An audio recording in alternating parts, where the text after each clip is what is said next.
একটু ভালো হলেই কিছু হবে না, একবার যখন ঠিক হয়েছে আর কিছু হবে না। আমাদের এভিএস ভ্যাকসিন বেরিয়ে গেছে, প্রত্যেকটা হাসপাতালে এভিএস ভ্যাকসিন রয়েছে ওই বিষধর সাপের জন্য। আমাদের ওই ঝাড়ফুঁক ওঝা টোঝাদের না যেয়ে তাড়াতাড়ি কিন্তু ডাক্তারখানায় যেতে। আমরা পিছিয়ে পড়া জাতি তো, আমরা অনেক সময় কি করি না ওই গুণী ওঝা এদের কাছে চলে যায়, তারপরে সময়টা নষ্ট হলে কি হয় না সাপে কামড়ালে সেই বিষটা কিন্তু তীব্র হয়ে যায়, দেরি হয়ে যায়। হ্যাঁ, দেরি হলেই তখন ওই ভ্যাকসিনটা কাজ করে না।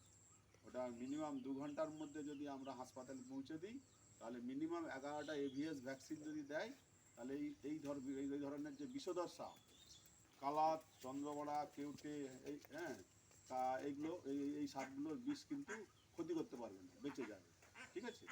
আর তুমি অতি অবশ্যই স্কুলে এসো, তোমাকে আমাদের স্কুলের পক্ষ থেকে আমি শারীরশিক্ষার শিক্ষক রঞ্জিত পাতর তোমাকে আহ্বান জানার জন্য তোমার বাড়িতে এসেছি, এবং তোমার গার্জেনকে অনুরোধ করছি যে মেয়েটার একটু তত্ত্বাবধান করুন এবং ডাক্তারের পরামর্শ অনুযায়ী এখন থাকুক।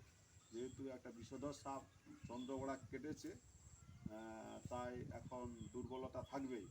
চন্দ্রবড়া মানে বিরাট বিষধর সাপ, তার থেকে বেঁচে আসা মানে বিরাট মুশকিল ব্যাপার। আর হাসপাতালে গেলে কোন হাসপাতাল? শম্ভুনাথ মেমোরিয়াল হাসপাতাল। আর আমাদের এখান থেকে ট্রান্সফার করে দিবি ভাঙাবাড়ি গেলি? কলকাতায় ছিলে তুমি? সাঁকড়ায়। আচ্ছা,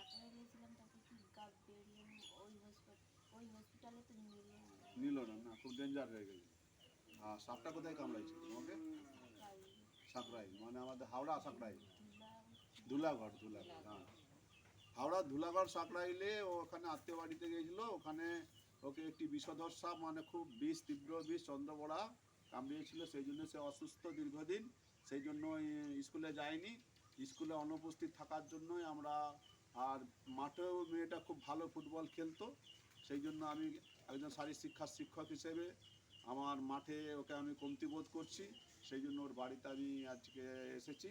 এসে দেখলাম যে এই ধরনের একটা কেস ঘটেছে, অর্থাৎ বিষধর সাপে কামড়াইছে আর ও অসুস্থ আছে, সত্যি অসুস্থ আছে। এটা আমি প্রধান শিক্ষককে যে বলবো,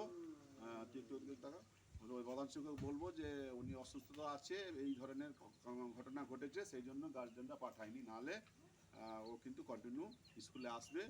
এবং রাজ্য সরকার মাননীয় মুখ্যমন্ত্রী যেভাবে মেয়েদের জন্য পড়াশোনার জন্য শিক্ষাশ্রী, মেধাশ্রী, কন্যাশ্রী থেকে আরম্ভ করে সবুজ সাথী থেকে আরম্ভ করে সব কিছু করছে, তার সুযোগ সুবিধা নেবে ও এবং উন্নতির শেখরেও পৌঁছাবে এই আশা আকাঙ্ক্ষা রাখছি।